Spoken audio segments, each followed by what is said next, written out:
السلام علیکم ناظرین. حکومت کی منافقانہ پالیسی ایک بار پھر قومی اسمبلی اجلاس کے دوران عیاں ہو گئی.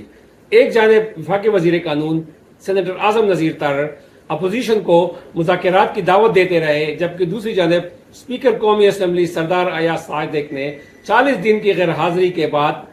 اپوزیشن رکن شیخ وقاص اکرم کی رکنیت ختم کرنے کے حوالے سے رولنگ دے دی. ناظرین، آج قومی اسمبلی اجلاس میں اپوزیشن اراکین کی جو تقاریر تھی اس کا ایک بار پھر مکمل طور پر جو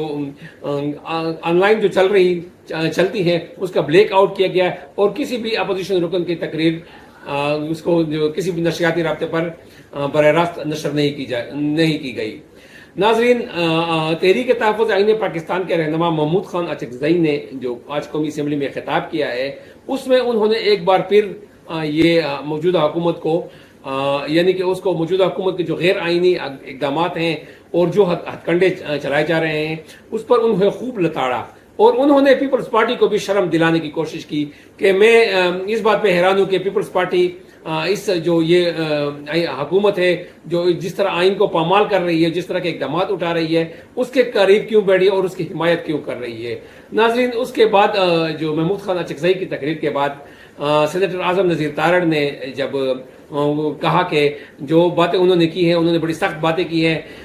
اور اس کا جواب میں ان کو باہر دوں گا، جس پر اسپیکر قومی اسمبلی نے اسے کہا کہ نہیں، انہوں نے جو باتیں کی ہیں وہ ریکارڈ کا حصہ بن چکی ہے اور اگر آپ لوگ کو کوئی جواب دینا ہے تو آپ اسی اسمبلی فلور پر ہی دیں. مگر اس نے پھر یہ کہا کہ جو میرے بارے میں اس نے باتیں کی ہیں اس کا جواب میں اس کو باہر یعنی کہ علیحدگی میں جا کر دوں گا. اس کے بعد انہوں نے وہ پرانی کہانیاں چھیڑ دی کہ کس طرح جب ہم وہ ایک بنا رہے تھے اور یہ جس وقت یہ پی ڈی ایم کی حکومت تھی اس وقت ہم اس پہ پہنچ چکے تھے، مذاکرات فائنل ہو رہے تھے اور شاہ محمود قریشی ہمارے ساتھ تھے، مگر اس وقت جو ہے بانی پی ٹی آئی نے یہ انکار کر دیا تھا اور وہ مذاکرات جس پر جو ہم کسی اس پہ پہنچ چکے تھے وہ کامیاب نہیں ہو سکے. تو ناظرین، یہ جو حکومت کی جانب سے یہ باتیں تو کی جاتی ہیں اور اسی دوران جو وفاقی وزیر قانون ہے سینیٹر اعظم نذیر تارڑ اس نے اپوزیشن کو ایک بار پھر مذاکرات کی دعوت دی. اس نے یہ بھی کہا کہ جو شہباز شریف ہیں وزیر اعظم پاکستان وہ بھی اپوزیشن کے پاس گئے ہیں اور انہوں نے یہ اپوزیشن کو پیشکش کی ہے کہ مذاکرات کی پیشکش کی ہے تاکہ ہم جو ملک کو درپیش مسائل ہے اس کو حل کر سکیں. مگر اس سے پہلے اسپیکر قومی اسمبلی سردار ایاز صادق نے ایک رولنگ دیتے ہوئے کہا کہ جو اس کے رکن ہیں شیخ وقاص اکرم،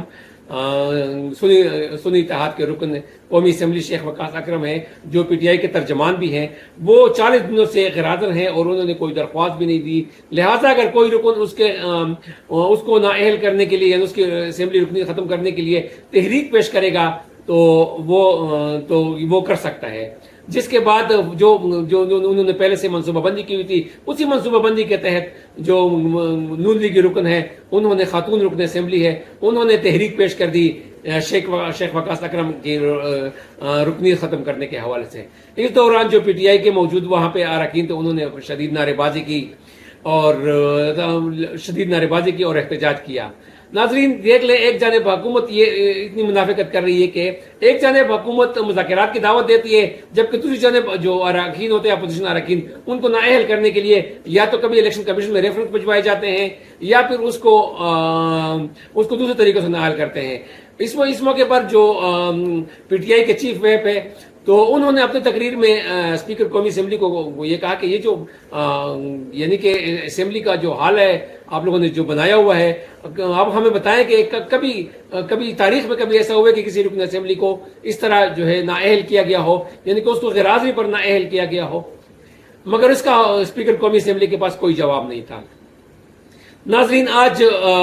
جو ہے یوم استحصال کشمیر کے حوالے سے قومی اسمبلی میں تقاریر بھی ہوئی مگر اس میں بھی اپوزیشن کی جو تقاریر ہے اس کا مکمل بائیکاٹ کیا گیا یعنی کہ اپوزیشن کی تقاریر نشر نہیں کی گئی. جو صرف حکومتی اراکین تقریر کرتے رہے ان کو جو قومی نشریاتی رابطہ ہے اس کو وہ آن لائن چلتی رہی، باقی کوئی بھی تقریر نشر نہیں کی گئی. اس کے علاوہ جو ڈی چوک میں یوم استحصال کشمیر کے حوالے سے جو سرکاری اسکولوں کے طلباء کو لایا گیا تھا جن کو جھنڈے بھی پکڑائے گئے تھے، جب ان طلباء سے کسی رپورٹر نے پوچھا کہ آپ لوگ یہاں پہ کس لیے جمع ہوئے ہو اور آج کا دن کس حوالے سے ہے تو تقریباً زیادہ تر طلباء نے یہی کہا کہ آج کے دن بانی P T I Imran Khan کو گرفتار کیا گیا تھا تو اور یہ دن اس کے حوالے سے ہم منا رہے ہیں.